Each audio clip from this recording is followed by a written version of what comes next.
The following podcast contains adult language and themes, so don't say we didn't fucking warn you. You're listening to SarahTalk. It's political. If you really give a fuck about the life of the unborn, you'd better be prepared to help fund WIC and food stamps and welfare, because you don't get to say, I care about that life until it's born, and then turn around and say, well, you shouldn't have had sex if you couldn't care for this child. You should have gotten a better education. You need to work harder. Maybe you should take a second job. It's not my responsibility. Critical. When was the last time a Christian was allowed to have a separate place to say their prayers? Look, you can literally bow your head at your fucking desk. You're like, why did he get the thing and I didn't get the thing? You didn't ask for the thing! And positively LGBT positive. Look, whenever there's someone coming after my community, they are either wearing a MAGA hat, carrying a Bible, or more often both. Oh, and occasionally completely absurd. What the hell is in Idaho? Potatoes. Anyway? You could take a drill a Drill hole up in a a potato and fuck you'd a be potato. fine. Would you marry a potato though? Could that be okay? No, but you wouldn't have to marry a potato because a potato doesn't need consent for you to fuck it. And now, from Haines City, Florida, your host, Sarah Austin. Hey everybody, welcome to SarahTalk. This is episode 171 on June 29th, 2019. I need a vacation. From vacation. Excuse me, I'm fucking with my phone stand. Somebody touched it while I was out of town. It looks like the camera angle is off too. Probably. That probably got well, fucked up and too. the puppy's in here, so. Yes, so Gizmo, so we don't really know what we're going to talk about tonight, so we're going to talk about our vacation. Get ready for the slides, kids. We were gone all week on vacation, and so Gizmo stayed at a friend's house, and We could talk about the lie that is Gizmo. I don't think we talked about that yet. Oh my God, no, we didn't.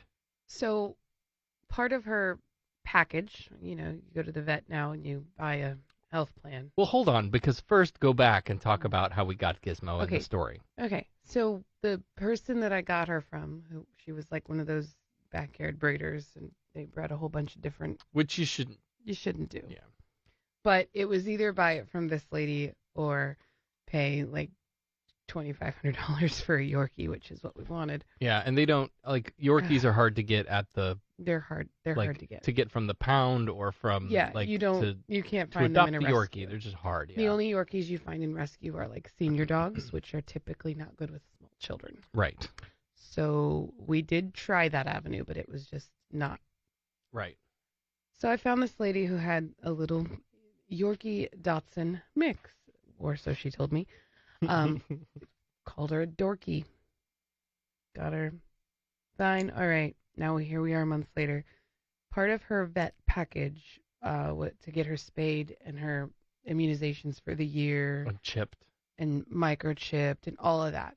Part of that package was that while they had her under anesthesia during her spay was to take a blood panel, DNA, whatever thing, and they called it a wisdom panel. Mm-hmm. And what they do with this information is they run it against all kinds of different diseases that dogs can get. It's like 150 different things, mutations. Right. Just to kind of give us an idea of what we might expect as she gets older and, things like that. Right. The good news is out of 150 plus, she was clear of all of those mutations, so she shouldn't have any major health problems caused by genetics. Right. The interesting news that we found out was all this time we thought we had a Dachshund Yorkie. It turns out she's more Chihuahua than anything else. Which explains the bark. And I love her. She's adorable, but she's got this really high-pitched bark, which is getting annoying, like to the point where I'm the most humane person when it comes to animals. I am considering a bark collar, which I know sounds horrible, and I don't think I could actually do it, but the bark is that bad.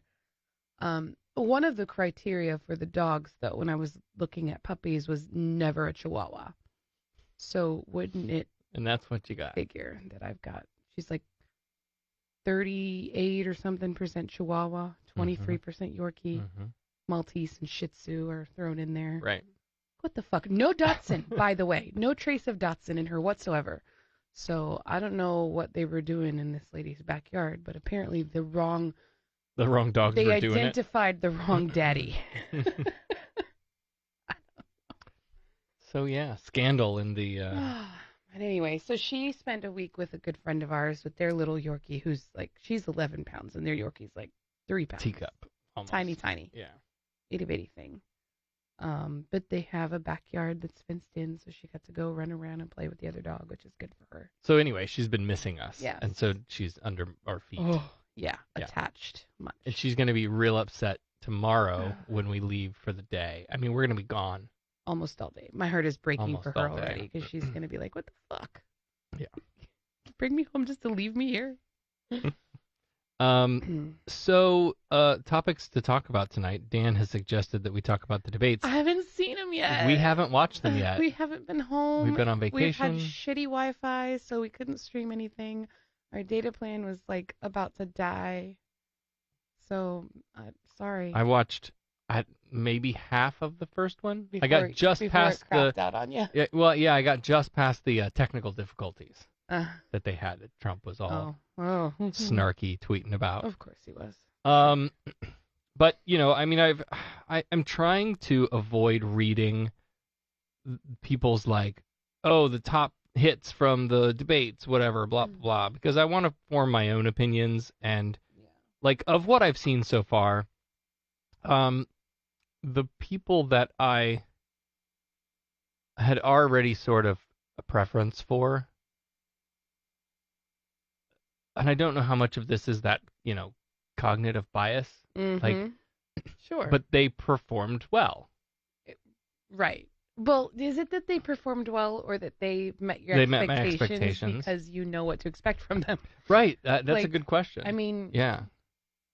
So I haven't seen half of the first one and all of the second one, and I don't know when I'm going to be able to watch it because our phone plan is also out of data. And we're not going to be home tomorrow. And we're not going to be home tomorrow. You're going to be up tonight? I'll be back. Keeping me awake? I'll be back at work. Not tonight. No, but I mean before the next show. You'll be back. Yeah, you can watch it at work. I mean, no, you can't watch it at work. No, what are you talking about? So yeah, I mean, Liz Warren did well. I expected her to do well. I don't know. I can't really talk about it because I haven't seen the whole thing. Like, Castro said some things that kind of surprised me or pleased me, and there were a few of those moments from some of the others that that I wasn't necessarily expecting. I'm excited to the few little headlines that I did see. It prepares me for an interesting night too with Biden. Yeah, that'll be. It sounded like he took a lot of shit from some other people, and let me say, go ahead. Let me preference this with, as I have said before, any of these candidates, even the ones who I don't even know, right? These people that I don't know who half these people are, right? Even they would be a better president than another 4 years of whatever this is. Right. Right? I don't. Anybody who would disagree with that statement concerns me. It does. Like, and I've heard it a lot. I've seen it a lot on Facebook. Like, I don't know how people are coming to this conclusion, but it scares me. Yeah. Like, there are actually people that think this is okay, and it's not okay. I don't know what kind of sand they have their head in, but it's obviously very thick and. Mm-hmm. Yeah. I know you hate it when I do this, but I do hate it when you do that. What? Interrupt me like this and go ahead. Fucking bitch. You do that while I try to fix your I have to go back to the comments for a minute, and we're going to backtrack a little bit because this is hilarious to me. Dan says, my aunt used to breed Shih Tzus, and her co-breeder, I think it's supposed to say, used to breed Dachshunds at the same time. She had a couple of accidental mixed breeds who she labeled Oceans. Oh my God. It's funny. Okay, so what was I saying? Any of these people would be Anybody's better than what we got. Yeah, now. but I was going somewhere else with that. Now it's gone. Sorry, derailed that train. Yeah, well, so here's the thing. Like, there were, I think everybody so far, from what I've seen, again, like, has had a moment that, you know, one-liners here and there that kind of caught attention. But again, like, the people that I leaned toward to start with seemed to do well in my estimation. I guess that's all I can say at this point. I haven't seen the whole. I haven't even seen the second night. Yeah. So it's hard knowing. I mean, yeah. But again, at the end of the day, right? Regardless of who ends up being the nominee, we got to be better at lining up and supporting that person. Right. Yeah, absolutely. Even if it's Tulsi Gabbard. Mm-hmm. So Dan says, do not guess how the debate went with just half of one debate under your belt. Just stop. It was amazing. Okay, well, good. I tend to take Dan's word on things. He's usually pretty accurate. Right. And had we not been on vacation, we might have done a watch party. We probably would have if we were going to be around. But sorry, I planned we were the on vacation around the debate. No, I didn't even know what was going on when I booked the vacation because I don't think it had been scheduled yet. When I booked it. No, I don't think it had. Did everybody enjoy the Pride 48 show last week, despite its technical difficulties? That was a lot of fun. That was a crazy show. I panic during moments like that. You don't say. And like, I mean, we didn't get a chance to talk about it because we were just in such a hurry to get on with the show. Right. But yeah, like, it reminds me of dead air on the radio, and you're driving and you're in. just like, shit. Like, no, even when even when I'm there and like something's malfunctioning in the studio, in the master control room, well, like, was that it's was panic. Maybe that's what Adam was going through, because wasn't he in the car when you called him to troubleshoot? He was. Yes, he was. Yes. But anyway, that was good. And then we got some extra time with Bill to do some patron only stuff, so that was fun. Nice. I'm looking for something. You can kill time. What else can I tell you guys? I'm tired, folks. You know what? The worst time to do a road trip to all of the forts on the coastline is the summer. I will never make that mistake again. Also, the new Jeep is not so comfortable for everybody to be in for hours upon hours. Definitely not. I mean, we made it work, and we didn't go far. Yeah. So, I guess, let's just talk about vacation. Yeah. Right? Let's do that. So, is that light dying already? Probably. Damn it. Fucking battery-operated light. You know. So we drove up through Florida, sort of up the coast, went to Savannah, Georgia. Well, we stopped at St. Augustine first, and tooled around there for a couple days. They have an awesome pirate museum. If you've got kids, it was fun for the kids. Probably not fun for adults. I'm going to have to look at the pictures to remember what we did. In Savannah? Or anywhere. St. Augustine? In the whole damn thing. St. Augustine was like basically it was a pit stop because I didn't want to drive to Savannah the first day. Yeah, that would be a long drive. Because I knew we were going to have to do it coming home. Like just almost all the way through. So we did the fort. What was the fort that we went to? We were going to go to two forts, that when we got to the second one, it was like they had sold out all the ferry rides for the morning, and so we weren't going to even get on a ferry until 12:30, and it was like dead heat, middle of the day, and we were already like, fuck this. So then we just left. Our son said, let's just go to Georgia already. And that's a me thing. I love going to all those old forts. Like, I love that stuff. I had a history teacher who, like, this was, I think I've told this story before, but he was the racist history teacher that I had in high school. Did he teach whitewashed history? He was very fond of saying, I don't have a problem with black people. I think everybody ought to own at least two. Oh, shit, that guy. Thought he was hilarious. He thought that was just the funniest joke he'd ever heard. But despite his racism, he sort of taught us that an immersive sort of history where, you know, there were actual uniforms from wars that got brought in and worn, and were like it wasn't just reading from a book. It was really trying to immerse you in what things were like back then and what was going on. And so then when I went to college, the third time, I had a history teacher there who was very much the same way. And I'm not like a history junkie, like where I memorize and learn and all this shit. I just love to be able to walk into a space and sort of look around and take it all in and let your imagination run. Like what would it be like to have lived in those days? No air conditioning, it's hot as fuck. Yeah.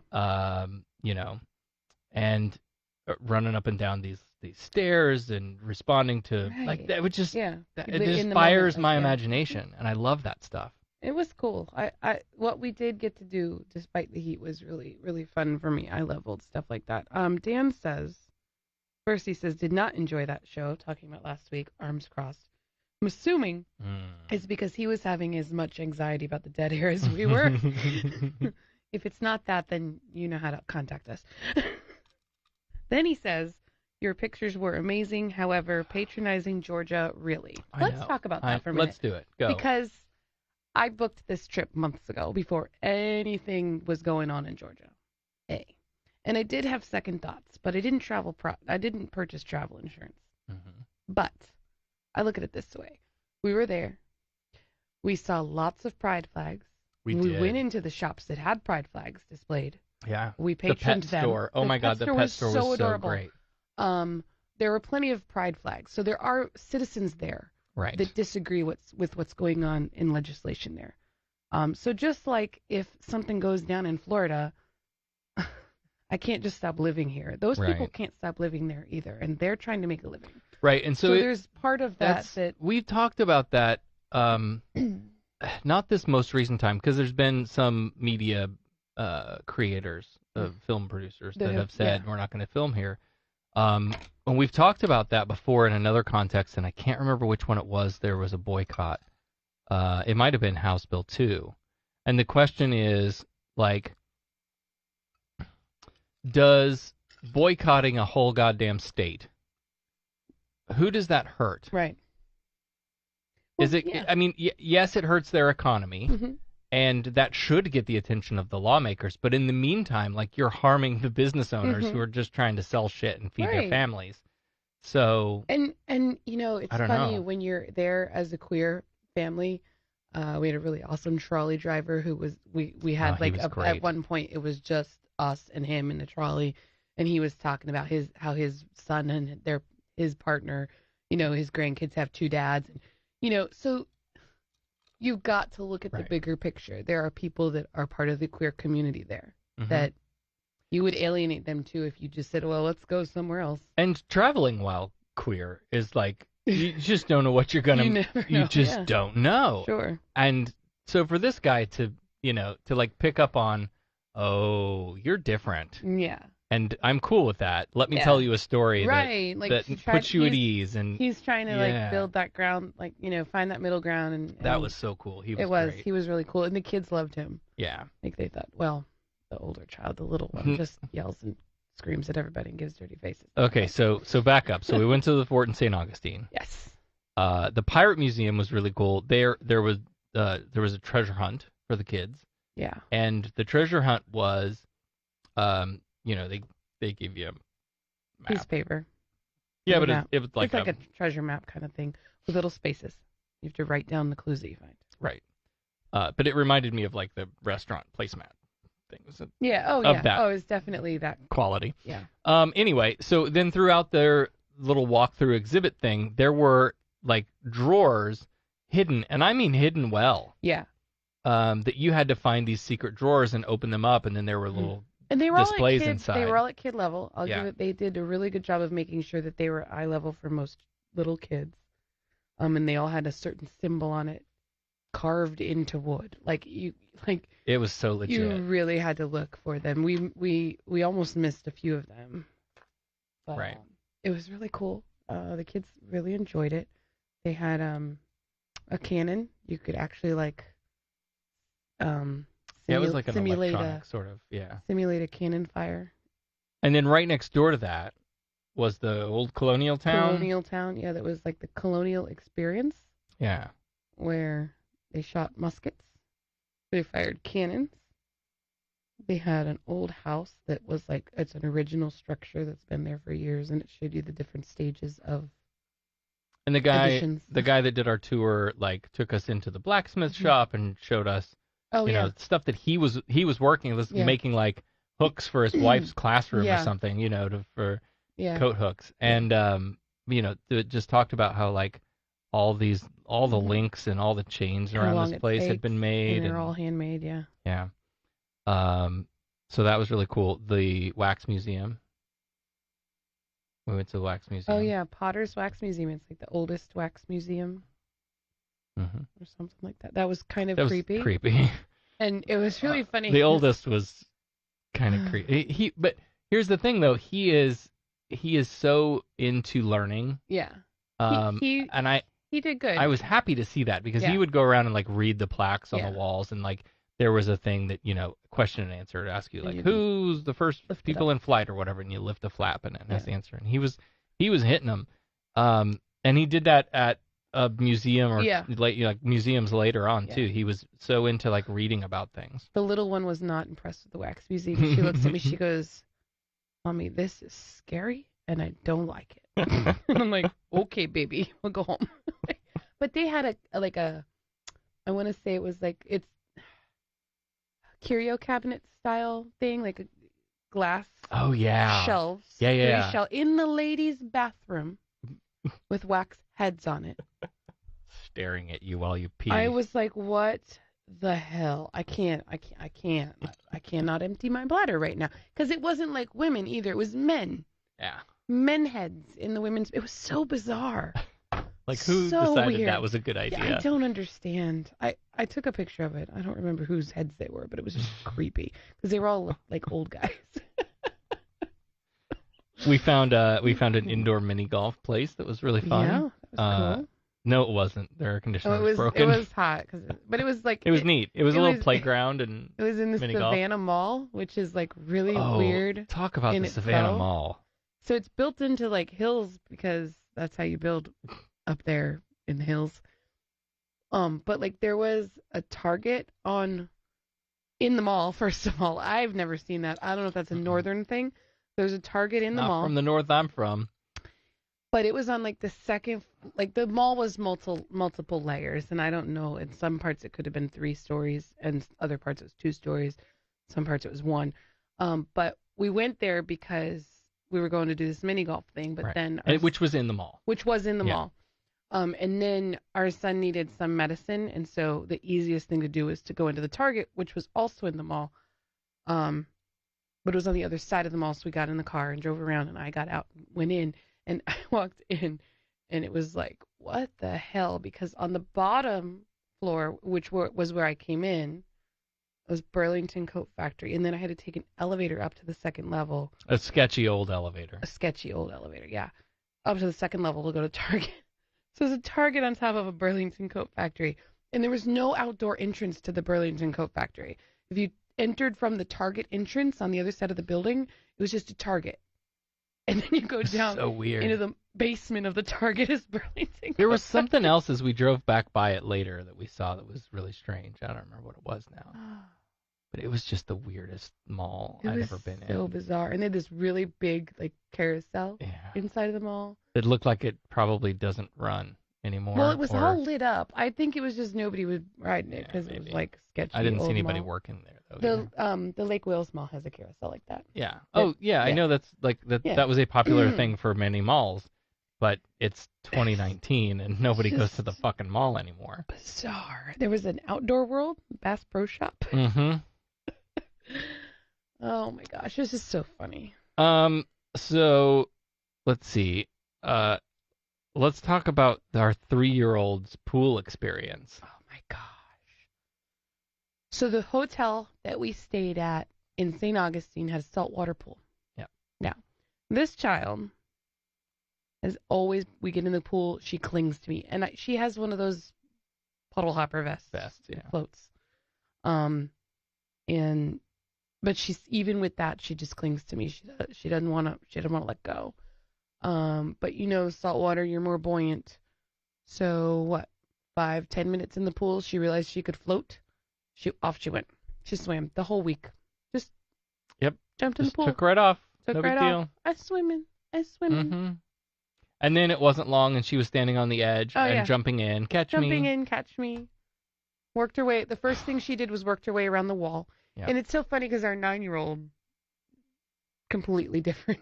He is, for some reason, just not comfortable in the water. Yep. Which was actually the second place we went into. They had an indoor pool, and it was only 4 feet deep at its deepest. Yeah.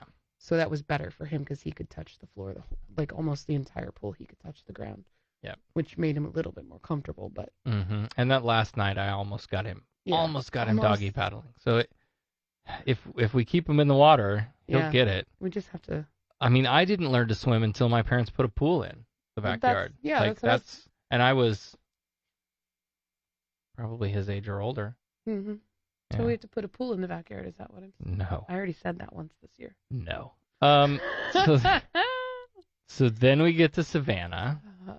And so the pet store that we loved so much is Wolfgang, WOOF gang. And their sign outside with rainbows and cute. Little different colored hearts and paw prints, and it says Wolfgang, GAYNG, your local neighborhood pet store.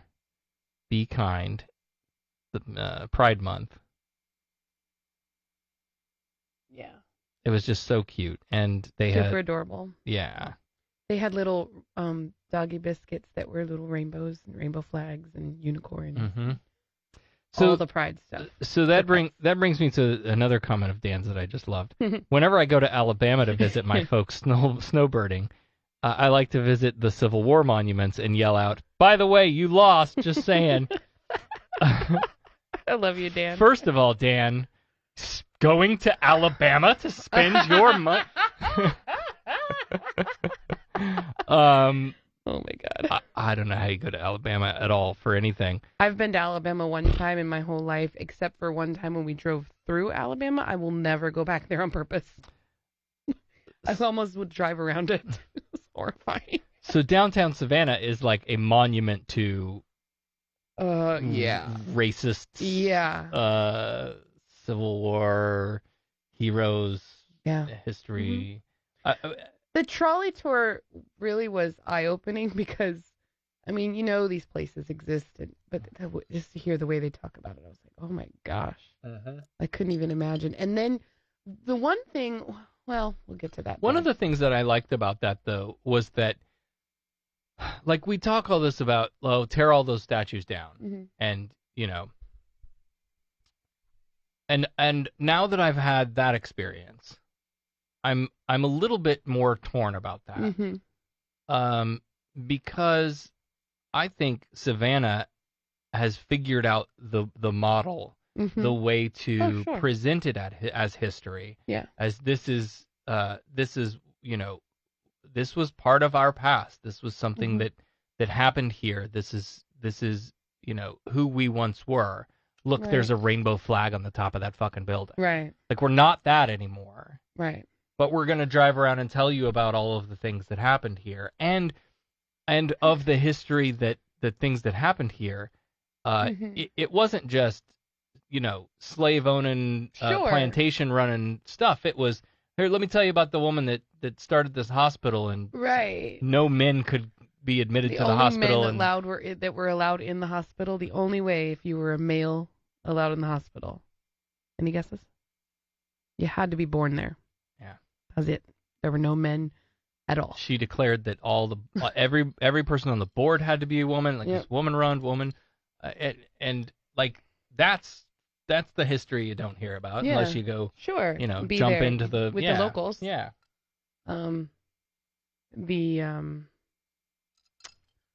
The little girl at the train museum said something, though, about one of the cars. They had a segregated train car at the Railroad Museum, and she said something about... And they just refurbished it, and they were going to let people go in and look nobody at had it. been in it because there had been asbestos or something, but there was a new exhibit. But the way she said it was funny because Sarah and I both looked at each other like, yeah. But she said, so-and-so is going to give the tour, and she'll explain that better than I can. But it really shows you how things were back then, and we don't really talk about it, but we need to. Yeah. And I was like, you go.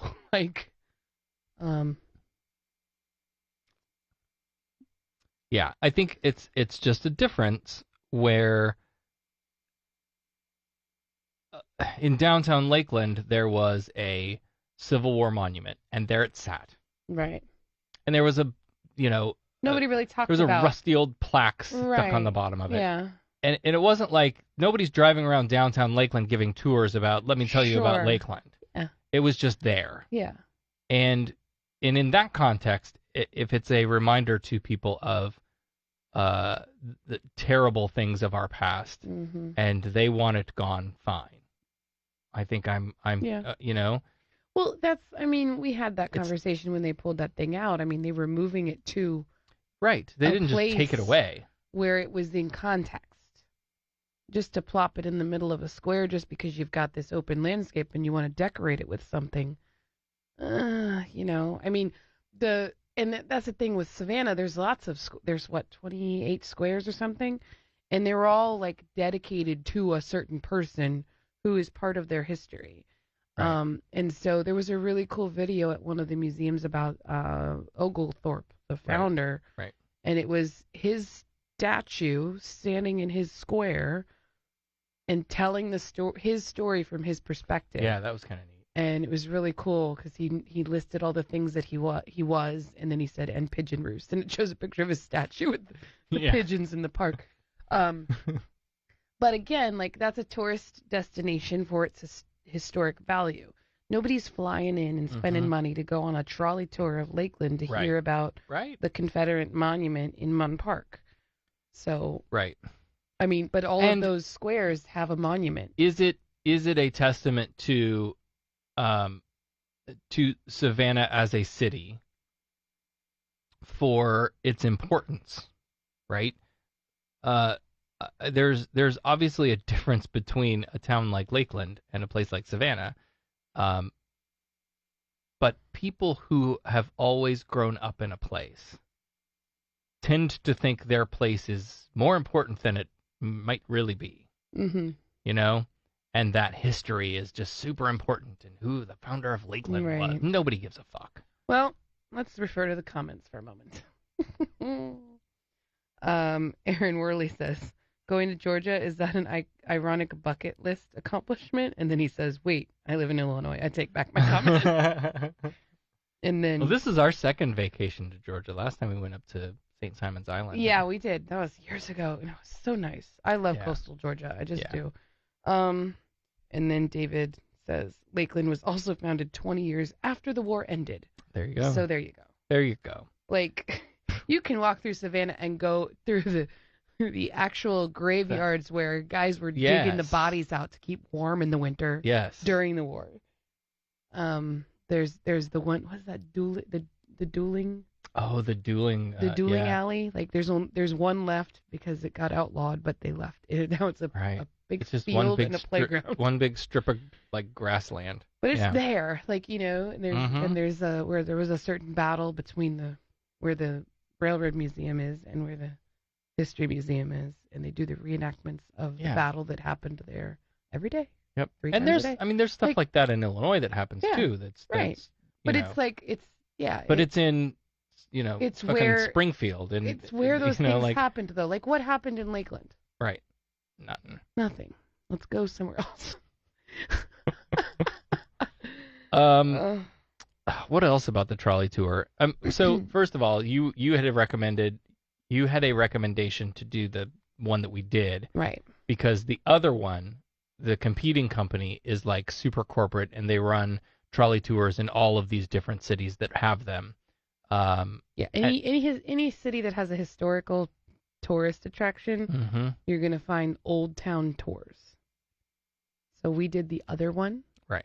and it was Old Savannah tours. That was so good. And they had costumed characters that would just jump on the trolley and tell their story. So we had 3, because we did the hop on, hop off thing. So we ended up with 3 different drivers or hosts, I guess. Yeah. The first one was like driver/host. Yeah. And it's not like a recorded spiel. Yeah. Like they have the hit points they have to get to, certain landmarks they need to talk about, but they just bullshit in between. Yeah. And so one of the very first things was we pulled around the square and pull off to the side, and was it the square where the bench? Yeah, it's Chippewa Square. Yeah. So the square where Forrest Gump was filmed, all of the bench scenes, is a big, local and there's a touristy little landmark. Old movie theater right there, and off to the side of the movie theater, who's standing on the corner waiting for the bus or the trolley with his suitcase? Forrest Gump. So then he hops on the trolley and good. does a little speech, talking about how that's right there where Tom Hanks filmed that movie about me. Yeah. I think he did a good job. I think I could have done a better job. It was so good. So good. So good. Oh. So there was that. Then we had the next one was there was a nun. Yeah. There was a we had the teacher. Girl. We had there was the a teacher. But yeah, that was just so cool because there was all of this character built into. Yeah. It started off with the cotton guy at the base where we left off in the morning. Yeah. While they were waiting for everybody to load the trolley. Yeah. This millionaire guy who made all of his fortune selling cotton was just BSing with everybody on the trolley when we were loading. Yeah. So that was the first one. Yeah. And talking about how you need to come to me for your business because you don't need to go to all these different things. And Savannah something, I can't remember her last name, of the Savannah. She was at the depot one time. Yeah, it was just really neat. There's so many different characters it was really cool. It made a fun thing. Yeah. I'm trying to think of what else. The Pirate House. The Pirate House was super cool. Pirate House was really cool. We got to eat in the oldest, like the original building. Right. And it was like all that could fit in that room was 3 little tables of 4. Yeah. And it was really, really funny because there's all these stories about how it's haunted because it's the oldest house. And so I'm like knocking on the bottom of the table trying to freak the 9-year-old out. Nothing. And then the little kid in the table next to us goes to get up and spilled the bottle of hot sauce in his face. The old Pirate's House, associated with Savannah's maritime history, and Robert Louis Stevenson's Treasure Island, built in 1754. So we ate there. There's a restaurant in there now. It's really, really nice. Best. What did I have? Shrimp Parmesan? I don't know what you had. Oh, my God. And then we went back to the hotel, and the hotel was on fire. Not really. Those of you who've been following along the photo journey. That was so annoying. Well, okay. The most annoying part came after. The hotel that we were staying at, really nice hotel. It's on Hotel Alley, right? So there's like a Denny's and an IHOP and a Ruby Tuesday and an Applebee's and then like 6 hotels, right, on this one road. And each hotel, one way in, one way out of their parking lot. Which is ridiculous. Really, really bad. Like that? So then we pull into the hotel and we're pulling around and we're like noticing, why are there so many people outside? Our windows are up, the radio's going. We can't hear the hotel fire alarm sounding. Pull all the way around the building to park. And by the time we're parking, fire truck number 1 pulls in. Yep. Shortly followed by fire truck number 2, and then 3, and then total of 4 trucks. I think it was 3 engines and an EMT. I think it was 4 full-size. Was it 4 full trucks? Whatever it was 4 trucks. No way to leave now. We're all blocked in. No one can get their car out. I could have gotten that Jeep over the curb if I really wanted to, but we're like, well, let's just wait it out and see. Almost an hour goes by. We're sitting outside in Georgia heat after being out in it all day. Yep. Finally, they come out. They give us the all clear. Go back inside. Apparently somebody was cooking set the fire alarm off. Not sure. Whatever. But guess what? You can't use right after a fire alarm. The fucking elevator. Yep. And guess what? Apparently you can't get fixed right away in Georgia after a fire alarm. The fucking elevator. That was on Wednesday. It was We still checked broken out this today, morning. and it was still down. Poor Sarah had to drag all of our suitcases down a flight of stairs. If I'd have brought my work keys, I could probably have reset that elevator. It wasn't, you had done it the first hotel. There were no elevators, but we were kind of we prepared for that one. Fortunately, we didn't pack heavy because we were in the Jeep, so we didn't have a lot of room for extra cargo. Another thing that I'm super interested in is trains, because I worked on trains at Disney, and that I miss that sometimes. I really do. That's another one of those things, like radio. It terrified the fuck out of me in the moment when they first trained me and were telling me you. When they told me all the ways that you could blow up a train, I was terrified. And I am not a mechanically minded person. I know this is hard for y'all to believe. Don't say. Bless your heart. But there's you've been in the South too long. But there's you're operating a gigantic boiler with steam trains. Mm-hmm. You're operating a gigantic boiler. And you got to monitor the pressures and the water levels and all this stuff. Things can go wrong. Things can go wrong. And then after they scare the life out of you, then they tell you that all the safeties that are in place to prevent that from happening. Assholes. Yeah, I know. It's fun. So we went to a train museum, an old really cool roundhouse that was full of old cars. Our son really enjoys trains too. Mm-hmm. I put the train museum on the list for the son, our son.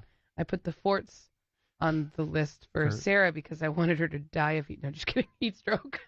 I'm kidding. And she put the bars on for her.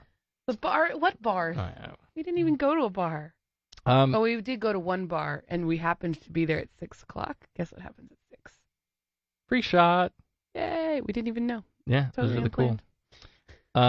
But so this old roundhouse was really cool. They were talking about how at one point it was taken over or bought out or something, and then they went out of business. They took all the bricks and sold all the bricks. Yeah, apparently bricks in Savannah. Well, she explained it because the slaves made the bricks, and at the time that the slaves made the bricks, they didn't know how to write or read, and so there was no recipe written down anywhere as how the bricks were made. So for a long time, bricks were a hot commodity because you couldn't get them. Right. So whoever bought the property, tore down half of the roundhouse to sell the bricks. So it was like a legit roundhouse too. It was like a turntable and everything, and they do a ride, but we got an abridged ride, which was so annoying. Total waste of time. Yeah. First of all, the way that the train loads and unloads, they have to pull off the turntable and load you up, and then they pull back onto the turntable and turn the turntable damn near all the way around, and then you go back off towards the main line, and you could only go maybe 500 feet, maybe the length of 2 train cars. Yeah, it wasn't far at all, because there was a bridge that used to be there, and then the truckers hauling stuff in knocked the bridge over, and they just never rebuilt it. So then and Georgia's a popular filming location, and there was a lot of stuff going on. There was some filming down on River Street, and there was some filming here at the train station too, which one person told us was Lady and the Tramp, and somebody else said it's super top secret. We can't tell you. It's probably Lady and the Tramp. But anyway, so they had over one of the lines coming out from the turntable, they had built up in classic, Hollywood Disney style, a styrofoam tunnel around the track that they would use to film in. Styrofoam rock tunnel. So that was pretty cool. Like, we got to see that. It was pretty cool. We got to walk right by it and look down in it, and they were in there painting the rocks, and there's all these like sample pictures of what they were trying to mimic. Yep. That was cool, but it cut our train ride short. Yeah. The train ride's normally longer, and they were working on the track. Yeah, there's a track that goes around the back of the Railroad Museum, and we would have seen a whole lot more that you can't see from inside. But, oh well. Yeah. I mean, for kids who have never ridden on a train of any kind before, it would have been okay, I guess. Yeah. But our kids have been on trains a lot. So it was kind of a letdown, and we just basically backed up and then pulled forward and then turned on the turntable and then pulled forward and off you go. It's like an L-shaped thing. It was kind of cool being on the turntable. I think that was something that was neat. They had that was never something done. we'd never done. Yeah. But other than that, well, I don't know. We'll have to go back when it's cooler and the filming is over. And then they had a really cool, model train exhibit that we checked out. But the entire property was, I think, even cooler than Yeah. Oh, yeah. All the old buildings. I mean, the roundhouse was awesome, but to walk around to the old machine shops and the boiler rooms. They took a storehouse that had basically the roof was gone, but they reinforced the walls, and they put in a playground and a bunch of different outdoor type activities, a maze. Yeah. And they made it the Children's Museum of Savannah, but it's an outdoor children's museum. Yeah. And there's a garden, and there's all kinds of sensory play, huge foam blocks with noodly things and holes. They had a sand table. Yeah, they had a sand table. They had. And it's cool because you come in at the second level. Yeah, and then you go down, and the kids go down a slide, and then there's a staircase to get back up. Yeah. And there's all kinds of fun, oversized foam building blocks and really cool stuff for the kids to do. It was a shame it was so hot. Yeah. We didn't stay there very long because it's just. Which is what you're going to hear us say about everything we did in Georgia. But just the architecture of those old buildings, I think, was just super cool. And the old smokestack. Oh, yeah. That was really neat. And learning, because I didn't even know this. We didn't have this at, fake trains. In the from one of the shops, from the boiler shop, there would have been a tunnel that went underneath and out through the ground and up to the smokestack, and that's how they would expel the smoke out while they were in the shop working on things, which I thought was really cool. Yeah. What else? So we did that, and then we went to. What did we do after? I just got so many good pictures of that old. I love that building. That's the best. And that courtyard out there, I could live there. That courtyard would be amazing to have. Could you imagine having a garden in that courtyard? Oh, that would be amazing. Yeah.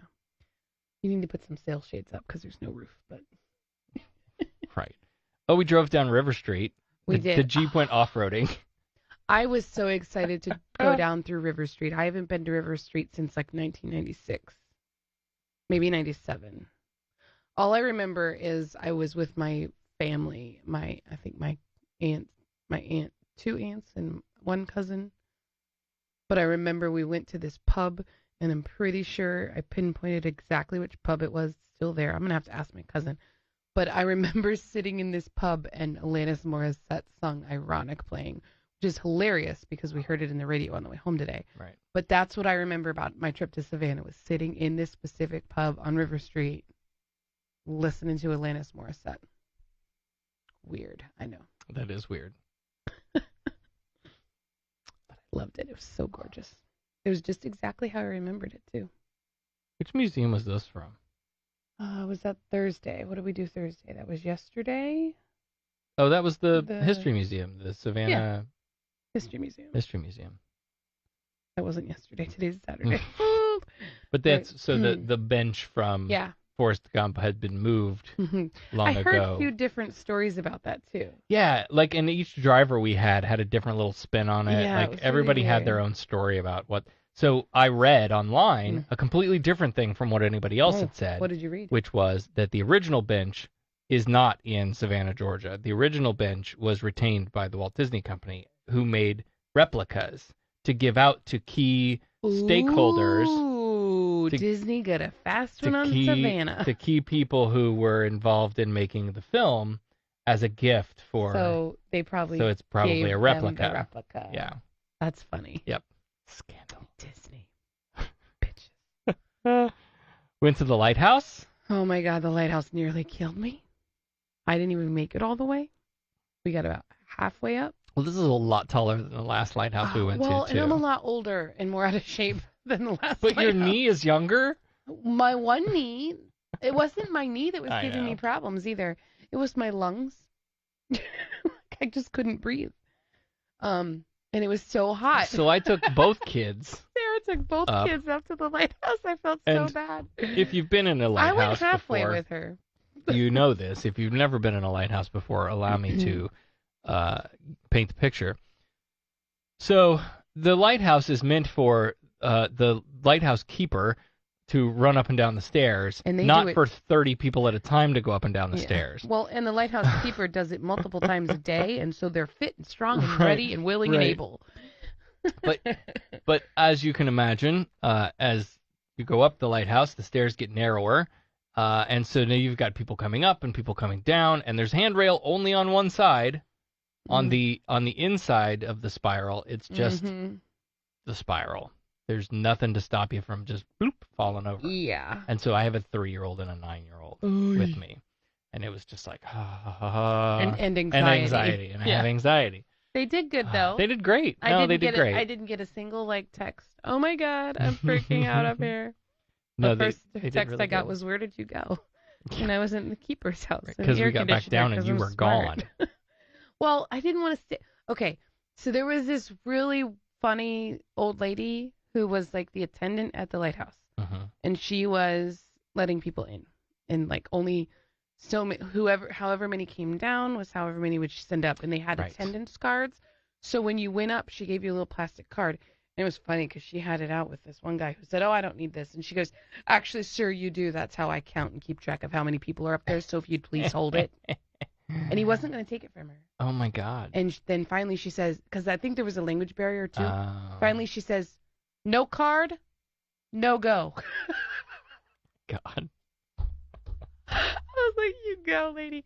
But she was like doing the grandma thing. Like she could see I was like totally flush and exhausted. And here, sit in front of the fan. And she made me sit right in front of the fan.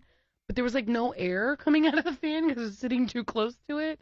And so I like scooted over a little bit. She's like, no, sit in front of. I'm like, well, and we weren't sure too because before we went up, she made a big deal about like, I need the kids between each parent. Oh, yeah. I need a parent in the front and a parent behind. Yeah. The kids in between. And then we got halfway up and you were like, "I can't do this anymore." I was like, "Oh, yeah, lady's gonna have a fucking cow," and you come back down. Well, and then I didn't have my card.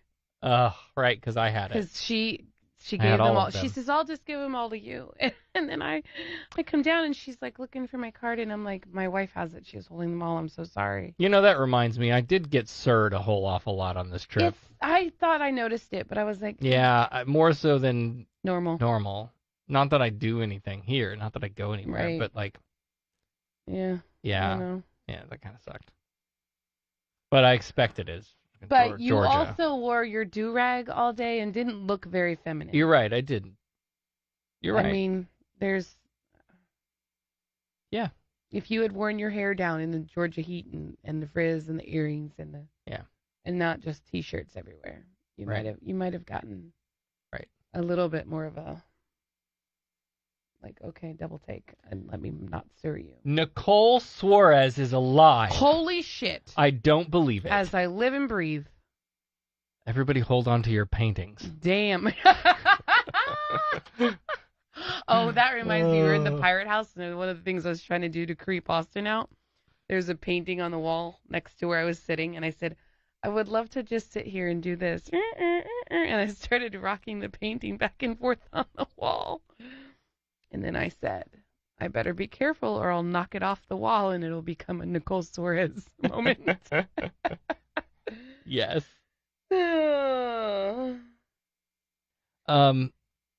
It was just because it was such a close-quartered room and the fan was up against the wall. Okay.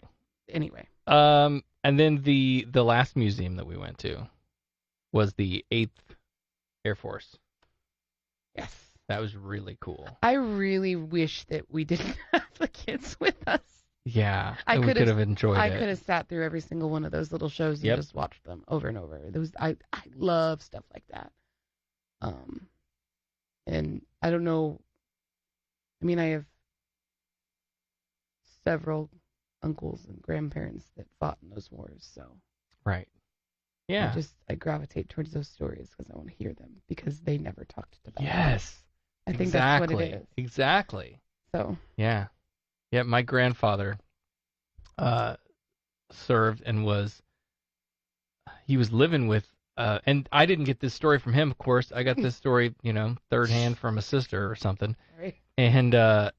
And he was staying with this family in Germany, and his family had shipped him some fudge or something, and it just melted in shipping.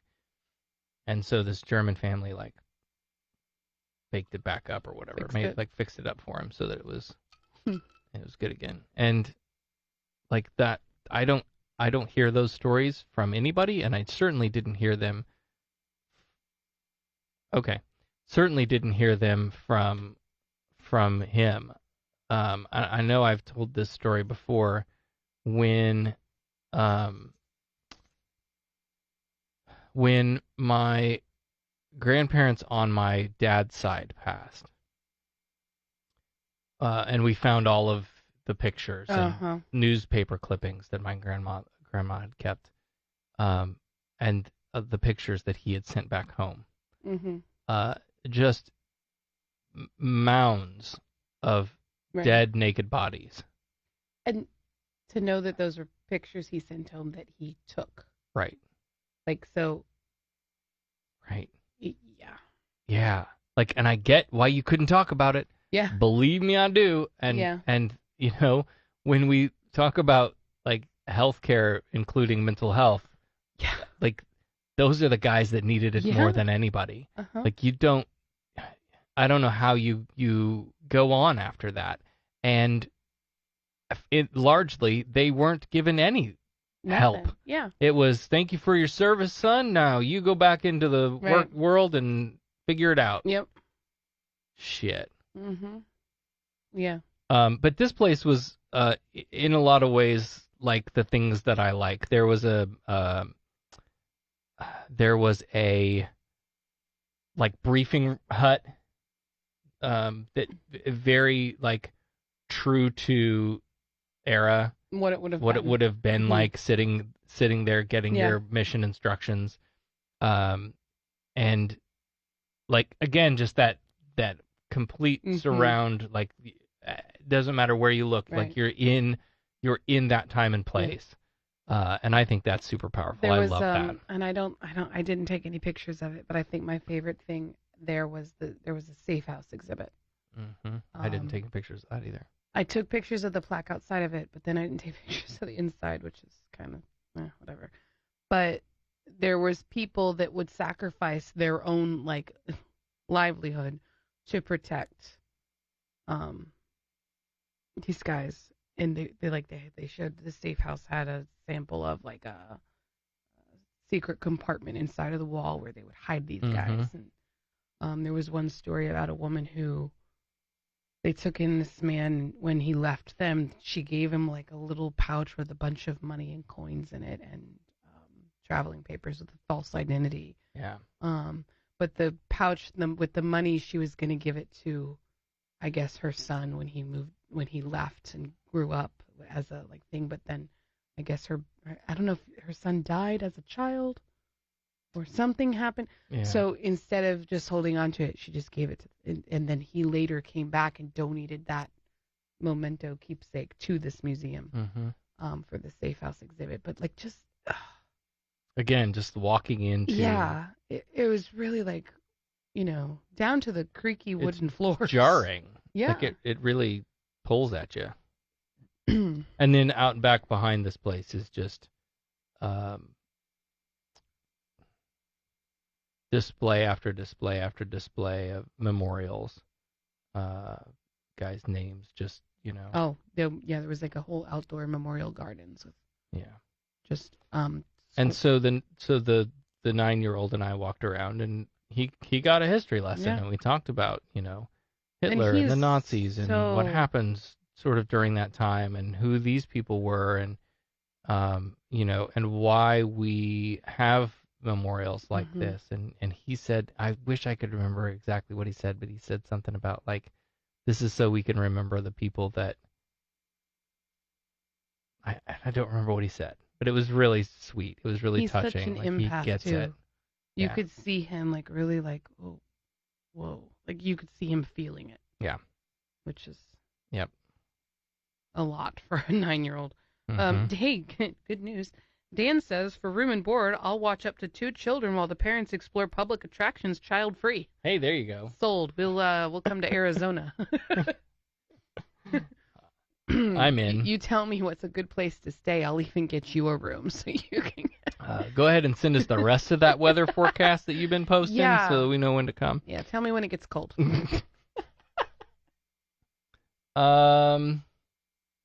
And then like that was it for that day, right? And then we went to that place. No, then we went to the mini golf. We went to Bogies. Yeah, bar. That's where we got the free shot. It was funny because Sarah was like, "Let's go do this." We were gonna go. There was a barbecue place where the Air Museum was. But I just wanted barbecue. But we didn't make it because I thought, well, this place closes at 5. We're gonna get there at like 2. We should be able to kill 3 hours in a museum. It's indoors. We could just wander around for hours, right? Mhm. No such luck because the 3-year-old was Not like, with these kids. I'm ready to go home. Or no, back to the hotel. I She need was to get all out about of back to the here. hotel. I need to go back to the hotel. I need to get in the Jeep and get the air going. I like, child, just walk around. Oh my God, so drama. Anyway, so we did not kill 3 hours. So it was not dinner time when we got out of the museum. So we had to look for something else to do to kill some more time for dinner. So we ended up at this place called Bogies, which was a putt-putt place with a sports bar. It was really good. It was. Oh my God, so good. Best buffalo chicken sandwich I've ever had. Yeah. Dan, I don't want cold. Cold is what I moved down here to get away from. I just think I went too far. That's all I'm saying. Oh, We hit we freezing. hit freezing once this year. Yeah, I don't want freezing. I just The don't hell? want surface of the fucking sun. Right.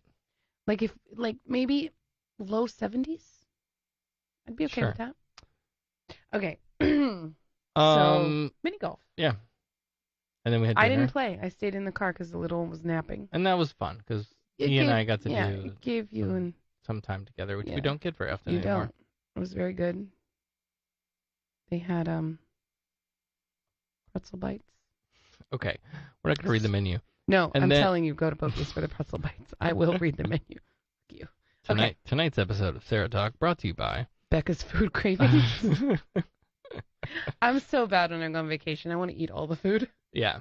We did really good this time, though. We did, and we have this deal where Yeah. when we go on vacation, we're not going to eat at anything you can eat at home. Yeah. So We're not going to eat no at chains. Chili's. We're not going to eat at fucking McDonald's. We're The- going to go eat at the local greasy The spoons. only time we break that rule is when Mama needs Dunkin' Donuts in the morning. This is true. And we did No, that a like couple twice. mornings, yeah. That was it. Yeah. All right. And then we came home, And then we came home. and it rained all the way home. That was Almost all the way home. annoying. Because well, it spittled in Georgia. Yeah. And then we hit Florida, and it just was like washout. And, I don't know how many of you listening have ever driven in the rain in Florida, but people that drive in the rain in Florida don't know how to drive in the rain. And so one splash of water hits the windshield, and they don't know Everybody what to do, slams on and their they brakes. slam on their brakes. So we went into the shoulder a couple of times. Just once. Once. A couple of times, bitch. Once. Okay, fine. It felt like a couple of times because my anxiety was high. And I don't like, oh, I have a little one. Okay, baby. Hi. No, like, seriously, I have gosh. a little one. Well, that's it for the show anyway. She's snuggling in my arm. It's okay. So we are... You can cut to camera 2 there if you want to throw it to... Here, I can do it. So, a change of plans. for the upcoming future. My days off at work are changing. So that means that the show's time and date are changing. So I think what we're going to try to do, we're going to test this out. We're going to start doing Friday nights at 8 instead of Saturday nights on July the 12th. And the week before that, I don't know what we're doing because I work like a 10-day stretch because I'm going from, what am I going from? Friday, Saturday to Sunday, Monday? Yeah, something crazy. Something like that. And so I have to work 10 days in a row to get my days off switched. So I don't know what that's going to be like, but July, next week? No. Anyway, July 12th, we'll start Friday night at 8 p.m., and we'll see how it goes. If we need to, change it from there, then we will, but we're going to have to figure out how to make this thing work with my new work schedule. Tomorrow, we're going to be in Orlando for The Founding Myth, Why Christian Nationalism is Un-American, with Andrew Seidel from the Freedom from Religion Foundation. So that's going to be a really good talk. I think there's going to be a shit ton of people there. But that'll be fun. That's with the Central Florida Free Thought community. And in the meantime, hopefully we'll watch the debates and be able to talk about that some more. And part of me doesn't even, I'm going to go back to that. Part of me doesn't even want to give a shit about that yet, like to spend a lot of time and energy in it, because there's 20 people running. Yeah, there's 20 people that qualified for this debate, and there's going to be people dropping off, and there's going to be more debates and all this stuff. And I don't know, I have a few that I really like. I'll be happy with any of them, and that's kind of where I'm at right now. Yeah. But anyway, that's that. Fun times. Right. So that's going to do it for this week. Hey, kids, thanks for playing. Yeah. As soon as the audio loads, I'll wrap up the show. I'm pretty sure she just climbed into my lap and fell asleep. Oh, gosh. Bless her heart. Well, we have been sharing a bed for a week, so. Yeah. Well, and I knew, we kind of talked about this. I knew it was either going to be a really easy bedtime, she was going to come home and just, my bed, and sonk right out, or it was going to be a bitch to get her to sleep. Yeah. Turns out it's been B. She went down fairly easy, but now she's awake. All right. Well, hey, thanks everybody for listening. Thank you to the patrons. We love you so much. Thank you to Georgia and all the fun we had there. And we'll see you next week. Bye. You've been listening to SarahTalk. SarahTalk is made possible by listener support. Visit patreon.com/SarahTalk to become a patron and help keep this program going. Contact Sarah and Company by email at producer@sarahtalk.com or call 224-40-SARAH. That's 224-407-2724.